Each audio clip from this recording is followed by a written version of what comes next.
El 15 de marzo de 2024, un trabajador de carreteras que limpiaba la maleza junto a la Ruta Nacional 40 en la provincia de Mendoza, Argentina, hizo un descubrimiento que helaba la sangre.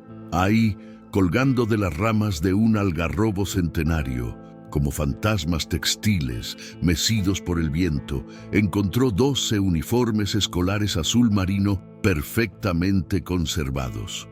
12 vestidos idénticos con el escudo bordado del Hogar Santa María de los Ángeles. Lo que este hombre no sabía es que acababa de resolver uno de los misterios más perturbadores de los años 90 en Argentina. Esos uniformes pertenecían a 12 niñas del orfanato que desaparecieron sin dejar rastro el 23 de octubre de 1993, exactamente 31 años antes. Antes de continuar, si este tipo de contenido te impacta tanto como a mí, dale like a este video y suscríbete al canal. Necesitamos llegar a más personas para que estas historias no se olviden. Era un martes gris de octubre cuando las 12 niñas del Hogar Santa María de los Ángeles, ubicado en las afueras de San Rafael, Mendoza, subieron por última vez al viejo colectivo Mercedes-Benz, que las llevaba semanalmente a la escuela rural Domingo Faustino Sarmiento. Sus edades oscilaban entre los 8 y los 14 años. Todas huérfanas, todas bajo la tutela del Estado argentino. La hermana Guadalupe Morales, directora del orfanato desde 1987, había organizado esta excursión educativa como cada tercer martes del mes.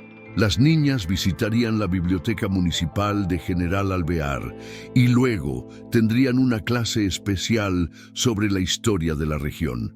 Era una actividad que esperaban con ansias, pues representaba su única salida del hogar en semanas. El conductor designado era Ramón Castillo, de 45 años, un hombre de confianza que trabajaba para la institución desde hacía 8 años. Los registros muestran que Castillo tenía licencia de conducir vigente y un historial limpio. Su esposa, María Elena Vega, confirmó años después que él había salido de casa esa mañana como cualquier otro día, besándola en la frente y prometiendo estar de vuelta para la cena. A las 7:30 de la mañana, el colectivo partió del orfanato con las 12 niñas a bordo. Ana Belén Rodríguez, 8 años. Carla Susana López, 9 años. Daniela Fernández, 10 años. Esperanza Martín, 10 años. Florencia Paz Gutiérrez, 11 años. Gabriela Rosa Herrera, 11 años. Elena Isabel Moreno, 12 años. Isadora Luz Peña, 12 años. Jimena del Carmen Silva, 13 años. Karen Soledad Vázquez, 13 años. Lucía Maribel Castro, 14 años. Y Mónica Esperanza Ruiz, 14 años. La hermana Guadalupe los vio partir desde la ventana de su oficina. Según su testimonio oficial, registrado en el expediente judicial número 4587-93, las niñas iban cantando una canción que habían aprendido en el coro del hogar. Era la última vez que alguien las vería con vida. El trayecto hasta General Alvear normalmente tomaba 45 minutos por la Ruta Nacional 40. A las 8:30 deberían haber llegado a la biblioteca municipal. A las 9:00, la bibliotecaria Carmen Elizalde llamó al orfanato preguntando por qué no habían llegado. A las 10:00, la hermana Guadalupe contactó a la policía local. Lo que siguió fue una búsqueda desesperada que involucró a la policía provincial de Mendoza, Gendarmería Nacional y cientos de voluntarios civiles. Rastrearon cada metro de la Ruta 40 entre San Rafael y General Alvear. Revisaron estancias abandonadas, pozos de agua, cuevas en los cerros. Nada. El colectivo Mercedes-Benz patente MZ847 tampoco apareció. Era como si la tierra se los hubiera tragado. Los diarios de la época titularon «Desaparecen 12 niñas y su conductor en ruta mendocina y misterio en la Ruta 40, búsqueda sin resultados». La investigación inicial estuvo a cargo del comisario principal Roberto Méndez Sosa, quien declaró a la prensa el 25 de octubre de 1993. Estamos explorando todas las hipótesis, desde un accidente hasta otras posibilidades más graves. Pero las semanas pasaron, luego los meses, y las pistas se enfriaron como las noches del desierto mendocino. La desaparición de las 12 niñas del Hogar Santa María de Los Ángeles se convirtió rápidamente en el caso más mediático de Mendoza en 1993. El expediente judicial 4587-93, que logré consultar después de años de tramitaciones, revela detalles perturbadores sobre los primeros días de investigación que nunca se hicieron públicos. El juez de instrucción, Dr. Fernando Aguirre Molina, tomó el caso el 24 de octubre, un día después de la desaparición. Su primera medida fue ordenar el rastrillaje de toda la Ruta Nacional 40, desde San Rafael hasta General Alvear, un trecho de 67 kilómetros que se recorrió palmo a palmo durante 5 días consecutivos. Los perros rastreadores de la Policía Provincial, entrenados especialmente para búsqueda de personas, perdieron el rastro exactamente en el kilómetro 34 de la ruta, cerca de un desvío conocido como el Cruce de los Álamos. Era un punto donde la carretera principal se bifurcaba hacia 3 caminos secundarios, uno hacia las estancias del oeste, otro hacia las canteras de áridos del norte y un tercero que se perdía en el desierto hacia la cordillera. El sargento mayor Juan Carlos Rivero, encargado del operativo canino, anotó en su informe: los animales muestran agitación extrema en este punto específico. Caminan en círculos y se niegan a continuar. Es un comportamiento que solo he visto en escenas donde ha ocurrido algo traumático. Las primeras 72 horas fueron críticas. La hermana Guadalupe Morales fue interrogada durante 6 horas el 25 de octubre. Su testimonio, conservado en las actas judiciales, reveló datos inquietantes sobre los días previos a la desaparición. Las niñas estaban más calladas de lo normal, declaró la religiosa, especialmente Lucía Castro y Mónica Ruiz, las mayores. El lunes por la noche las encontré conversando en susurros después del horario permitido. Cuando les pregunté de qué hablaban, me dijeron que sobre el viaje del martes. Les llamó la atención, pero no le di importancia. Ramón Castillo, el conductor desaparecido, también había mostrado comportamientos extraños, según su esposa María Elena Vega. En su declaración del 26 de octubre, ella reveló: los últimos 3 días, Ramón recibía llamadas telefónicas muy temprano, antes de las 6 de la mañana. Cuando yo preguntaba quién era, él decía que eran del orfanato confirmando horarios, pero nunca antes habían llamado tan temprano. La investigación también se centró en las finanzas del Hogar Santa María de Los Ángeles. El contador del orfanato, Luis Alberto Chávez, fue citado el 28 de octubre para revisar los libros contables. Lo que encontraron fue alarmante. El orfanato había recibido, en los 6 meses previos a la desaparición, 3 donaciones anónimas por montos de 50.000, 75.000 y 100.000 australes respectivamente. Sumas extraordinarias para una institución que normalmente operaba con presupuestos ajustados. Esas donaciones llegaron en efectivo, declaró Chávez. La hermana Guadalupe me pidió que las registrara como donaciones de benefactores anónimos, sin hacer más preguntas. Yo cumplí, pero me pareció irregular. El 30 de octubre, una pista prometedora surgió cuando Petrona Jiménez, dueña de un puesto de empanadas en el kilómetro 28 de la Ruta 40, se presentó espontáneamente en la comisaría. Su testimonio fue escalofriante. Ese martes, alrededor de las 8:15, vi pasar el colectivo del orfanato, declaró. Pero había algo raro. Normalmente, cuando pasan, las niñas saludan desde las ventanas. Esa vez no. Las ventanas estaban empañadas y no se veía movimiento adentro. Además, había otro vehículo siguiéndolos muy de cerca, una camioneta Ford F100 color blanca sin patente visible. Esta declaración cambió el rumbo de la investigación. La policía provincial emitió una alerta por una Ford F100 blanca, pero en una provincia donde abundaban esos vehículos, la búsqueda resultó infructuosa.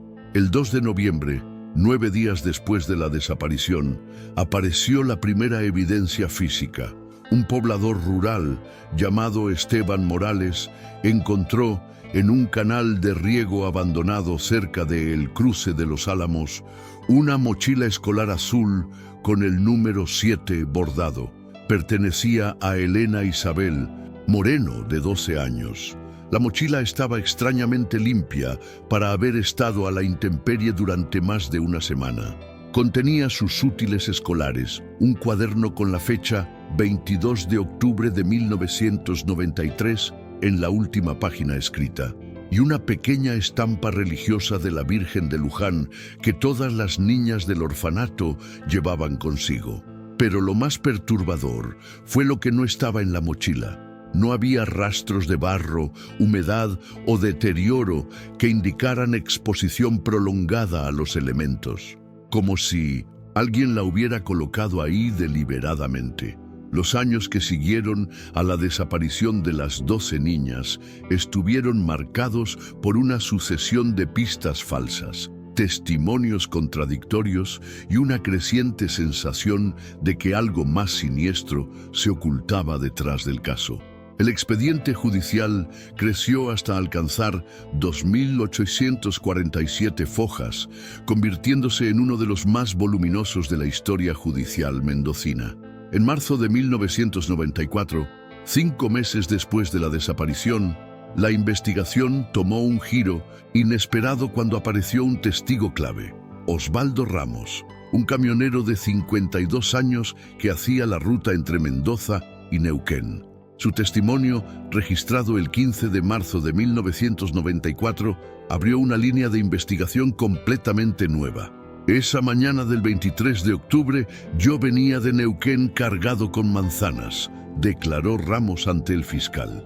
Alrededor de las 8:30, en el kilómetro 41 de la Ruta 40, vi algo que me llamó la atención.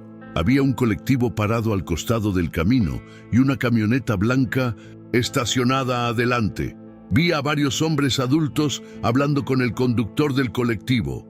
Me pareció raro porque no parecía una avería mecánica.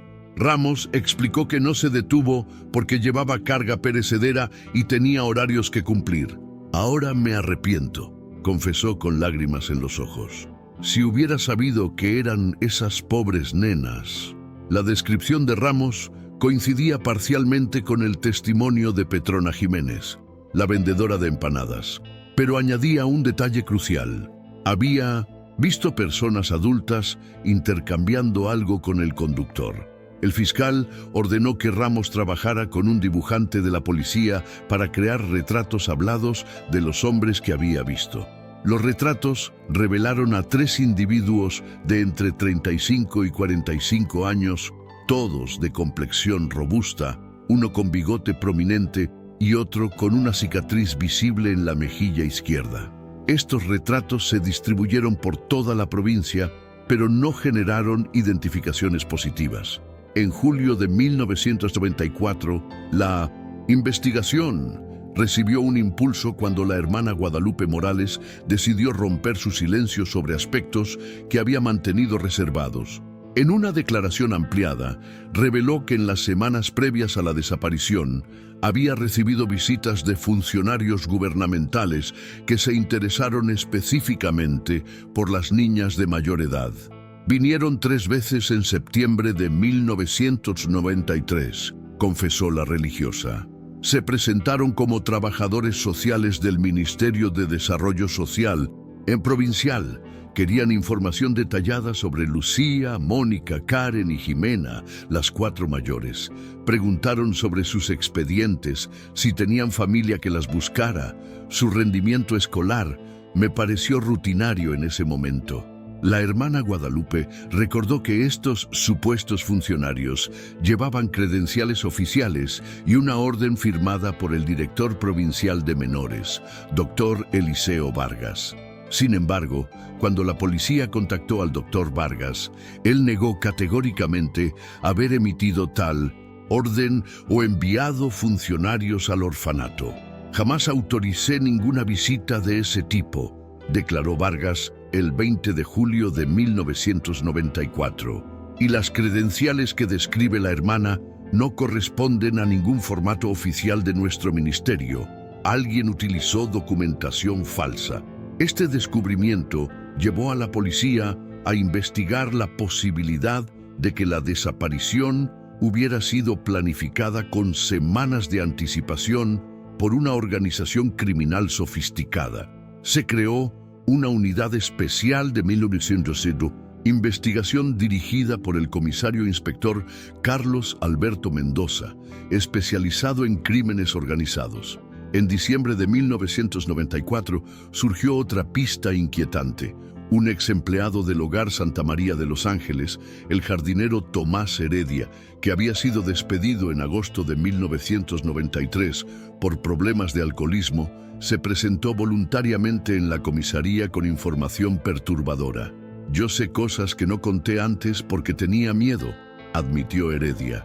En julio de 1993, un mes antes de 1900 que me echaran, vi cómo la hermana Guadalupe recibía sobres con dinero de un hombre que llegaba en una camioneta blanca.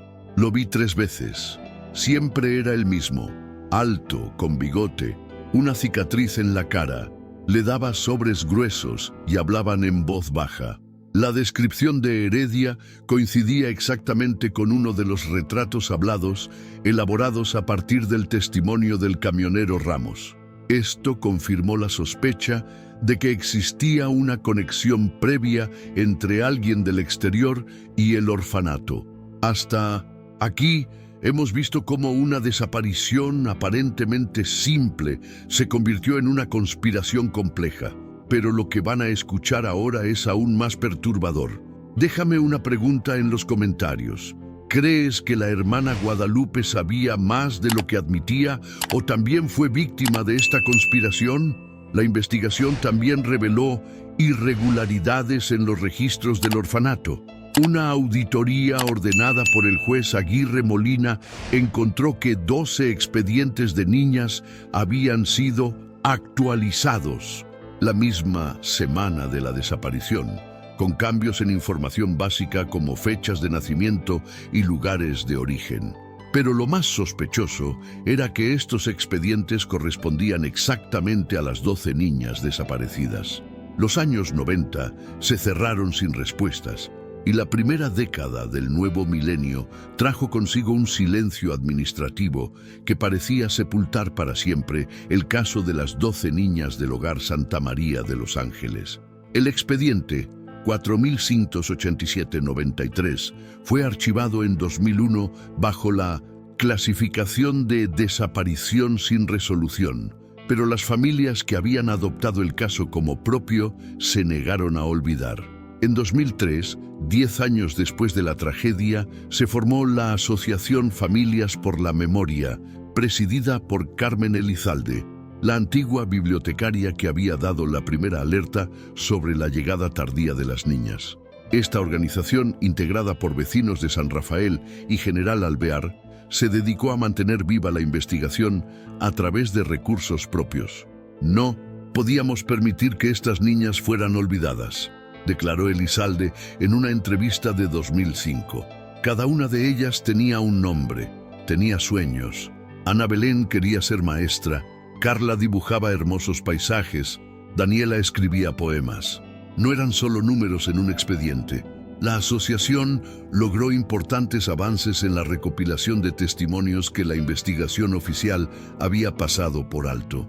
Entre 2003 y 2008, reunieron declaraciones de 47 personas que habían tenido algún tipo de contacto con el caso, muchas de las cuales nunca habían sido entrevistadas por la policía. Uno de los testimonios más reveladores provino de Mercedes Acosta, una enfermera del Hospital Regional de San Rafael que había atendido a Ramón Castillo, el conductor desaparecido, en septiembre de 1993, un mes antes de la tragedia. Ramón llegó a emergencias con síntomas de estrés severo, recordó Acosta en 2004. Temblores, sudoración excesiva, insomnio. Le pregunté qué le pasaba y me dijo que había metido la pata en algo muy grande. Cuando le sugerí que hablara con la policía, se puso muy nervioso y me pidió que no registrara oficialmente su visita. Este testimonio sugería que Castillo sabía con anticipación lo que iba a ocurrir, posiblemente bajo coerción o amenaza. La teoría de que había sido víctima junto con las niñas comenzó a tambalearse. En 2006, la investigación privada de la asociación logró un breakthrough significativo. Habían rastreado los movimientos financieros del Hogar Santa María de Los Ángeles y descubrieron que las donaciones anónimas mencionadas en 1993 no habían sido las únicas. Entre 1991 y 1993, el orfanato había recibido un total de 15 donaciones en efectivo por montos que superaban los 2 millones de australes de la época. El contador Luis Alberto Chávez, ya retirado, accedió a ser entrevistado nuevamente por la asociación. Su revelación fue explosiva. La hermana Guadalupe me pidió que mantuviera 2 sets de libros contables, uno oficial para las auditorías gubernamentales y otro donde registrábamos todas las transacciones reales. Ese segundo libro desapareció el mismo día que las niñas. Carmen Elizalde y su equipo comenzaron a sospechar que el Hogar Santa María de Los Ángeles había sido utilizado como fachada para algún tipo de operación ilegal. La ubicación estratégica del orfanato, cerca de rutas que conectaban con Chile y las principales ciudades argentinas, lo convertía en un punto ideal para actividades de tráfico. En 2008, 15 años después de la desaparición, surgió un testimonio que cambiaría completamente el rumbo de la investigación. Elena Vargas, hermana del exdirector provincial de menores Eliseo Vargas, decidió romper su silencio antes de morir de cáncer. Mi hermano Eliseo no era el hombre recto que aparentaba, confesó en su lecho de muerte. Desde 1990 hasta 1995, estuvo involucrado en una red de adopciones ilegales que operaba entre Argentina, Chile y Estados Unidos. Niños y niñas de orfanatos eran colocados con familias que pagaban enormes sumas de dinero. Eliseo coordinaba todo desde su oficina ministerial. Elena Vargas reveló que su hermano había mantenido una lista de orfanatos cooperativos en toda la provincia de Mendoza. El Hogar Santa María de Los Ángeles era uno de ellos. Las donaciones anónimas eran pagos por servicios prestados, explicó, y cuando los niños eran demasiado grandes o empezaban a hacer preguntas, tenían que ser reubicados de manera más permanente. El testimonio de 1900 de Elena Vargas llegó demasiado tarde para ser incluido en la investigación oficial, ya que su hermano Eliseo había muerto en 2005 en un accidente automovilístico cuyas circunstancias nunca fueron completamente esclarecidas. La Asociación Familias por la Memoria compiló toda esta información en un informe de 340 páginas que presentaron al nuevo fiscal del caso, Dr. Roberto Herrera, en 2009. Este informe incluía testimonios, documentos financieros, fotografías y una cronología detallada que demostraba la existencia de una red criminal organizada que había operado durante años bajo la protección de funcionarios corruptos. Sin embargo, la respuesta oficial fue desalentadora. El fiscal Herrera determinó que la mayoría de los testimonios eran tardíos y no verificables, y que los supuestos documentos financieros habían sido obtenidos de manera irregular. El expediente permaneció archivado. El 15 de marzo de 2024, exactamente 31 años después de aquella mañana fatídica de octubre, la Rutina de mantenimiento de carreteras en la Ruta Nacional 40 estaba a cargo de Pedro Maldonado, un trabajador de Vialidad Nacional con 23 años de experiencia. Lo que encontró ese día cambiaría para siempre la percepción sobre uno de los casos más fríos de la historia criminal argentina. Maldonado trabajaba en el kilómetro 38, apenas 4 kilómetros después del punto donde los perros rastreadores habían perdido el rastro en 1993. Su tarea consistía en limpiar la maleza que crecía descontroladamente junto a un algarrobo centenario que servía como punto de referencia para los viajeros de la zona. Cuando empecé a cortar las ramas bajas, vi algo que no encajaba, recordó Maldonado en su testimonio ante la policía. Al principio pensé que eran bolsas de basura colgadas, pero cuando me acerqué más, me di cuenta de que eran uniformes de colegio, todos iguales, colgando como si alguien los hubiera puesto ahí a propósito. Eran exactamente 12 uniformes escolares azul marino, cada uno con el escudo bordado del Hogar Santa María de Los Ángeles. Estaban suspendidos de las ramas más altas del árbol mediante alambres metálicos, a una altura que requería escaleras o equipamiento especial para alcanzar. Lo más perturbador era su estado de conservación. A pesar de haber estado supuestamente expuestos a la intemperie durante 3 décadas, los uniformes mostraban signos mínimos de deterioro. La fiscal Paula Mendizábal, quien había reabierto el caso en 2023 tras la insistencia de la Asociación Familias por la Memoria, llegó al lugar acompañada de un equipo forense completo 2 horas después del hallazgo. Su primera impresión, registrada en el acta judicial, fue de incredulidad. Es imposible que estos uniformes hayan estado aquí durante 31 años. El estado de conservación es incompatible con décadas de exposición climática. El análisis forense preliminar, dirigido por la doctora Silvia Romero del Laboratorio de Criminalística de Mendoza, reveló datos asombrosos. Los uniformes contenían fibras textiles que databan efectivamente de principios de los años 90, pero también presentaban sustancias químicas conservantes que no existían en esa época. Alguien trató estos uniformes con productos modernos para preservarlos, concluyó la doctora Romero.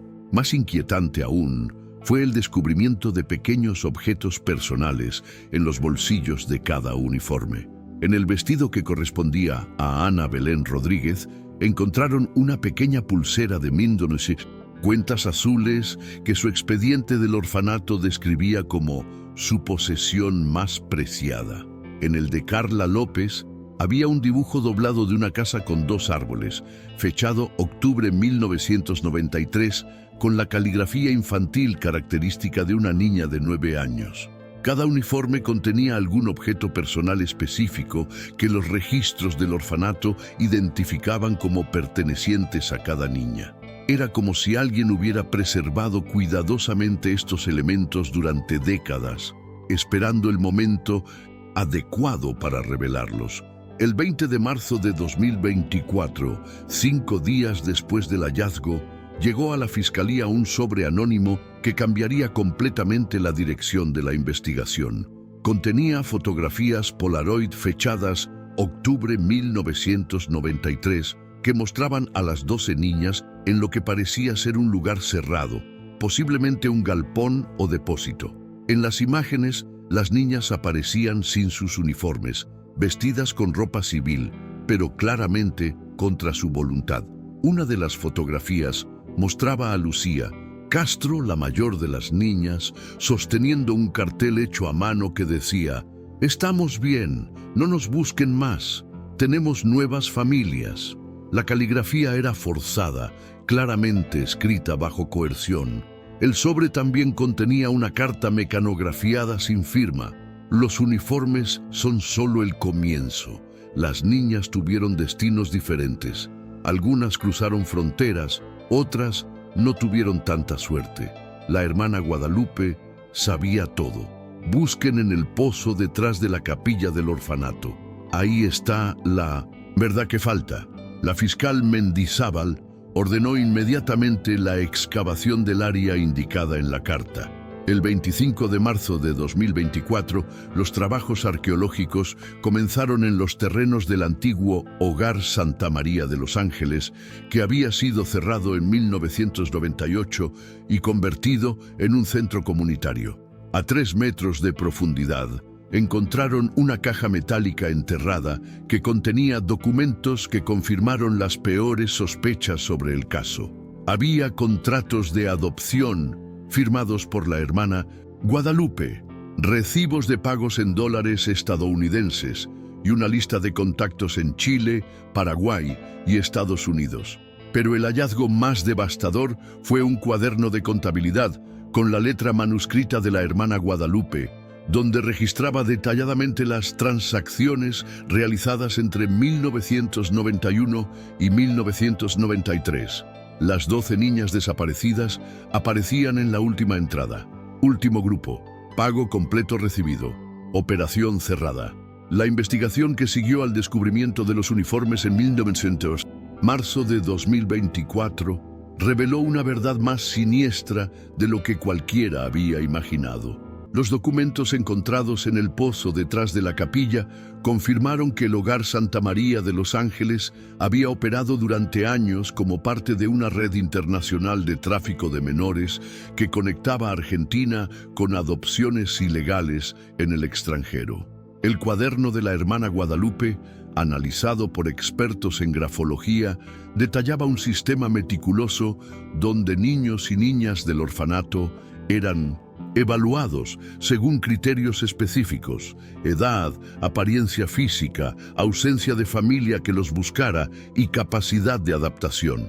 Las anotaciones más recientes, correspondientes a octubre de 1993, mostraban que las 12 niñas habían sido seleccionadas como grupo final para una operación que la religiosa llamaba reubicación permanente.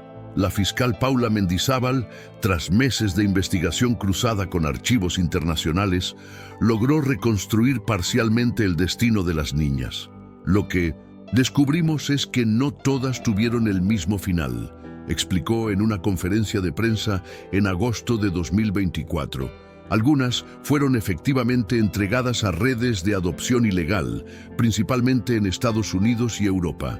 Otras, las mayores, que podrían haber representado un riesgo por su capacidad de recordar y testimoniar, tuvieron destinos más trágicos. Los documentos revelaron que Ramón Castillo, el conductor, no había sido una víctima como se creyó inicialmente. Era parte integral de la operación, encargado de transportar a los menores hasta puntos de encuentro donde otros miembros de la red se hacían cargo. Su familia había recibido compensaciones económicas significativas que explicaban su silencio durante décadas. A través de la cooperación internacional con el FBI y la Interpol, la investigación logró rastrear el paradero de 4 de las niñas.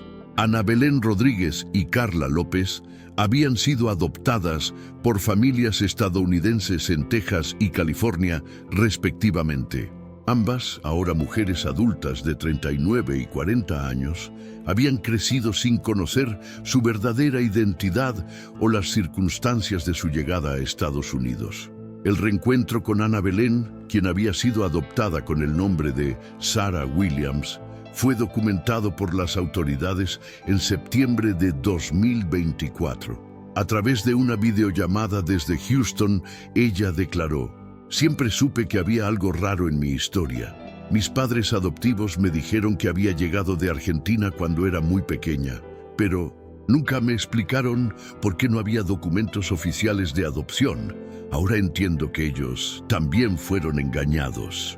Carla López, adoptada como María González en Los Ángeles, había pasado 31 años buscando sus orígenes.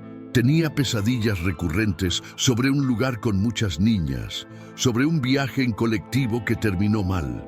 Los psicólogos me decían que eran traumas inventados, pero ahora sé que eran recuerdos reales. Sin embargo, el destino de las 8 niñas restantes sigue siendo un misterio que puede no resolverse nunca. Los documentos sugieren que Daniela Fernández y Esperanza Martín fueron trasladadas a Chile, pero los rastros se pierden en la frontera. Las otras 6 niñas, Florencia, Gabriela, Elena, Isadora, Jimena, Karen, Lucía y Mónica, aparecen en las últimas anotaciones del cuaderno de la hermana Guadalupe con una frase escalofriante: grupo de mayor riesgo, solución definitiva aplicada. La hermana Guadalupe Morales había muerto en 2019 en un asilo de ancianas, en Buenos Aires, llevándose sus secretos a la tumba. Nunca enfrentó consecuencias legales por su participación en la red. Su confesor, el padre Miguel Estrada, reveló que en sus últimos días ella repetía constantemente: las niñas me perdonarán cuando entiendan que no tuve otra opción. Las amenazas eran reales.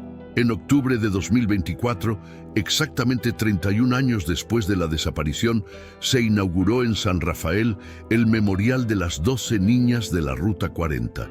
12 árboles plantados en círculo, cada uno con una placa que lleva el nombre de una de las víctimas.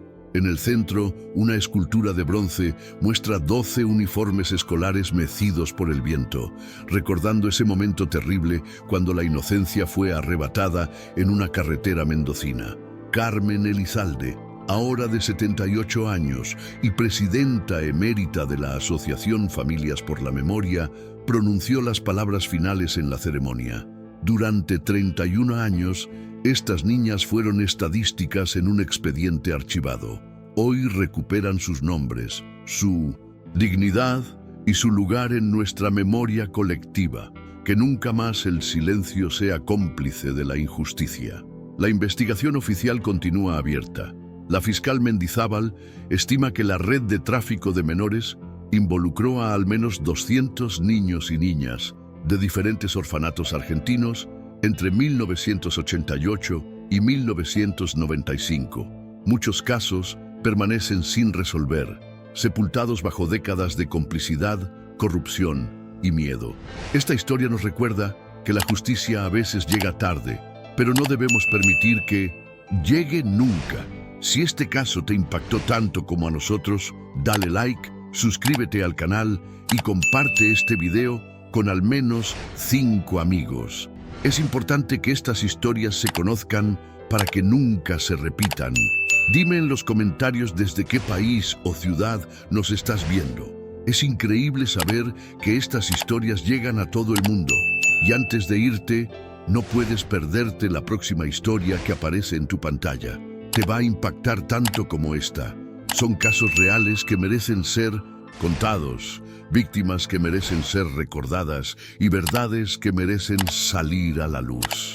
Porque en Archivos de la Ruta creemos que cada carretera guarda secretos y cada secreto merece una respuesta. Hasta la próxima historia.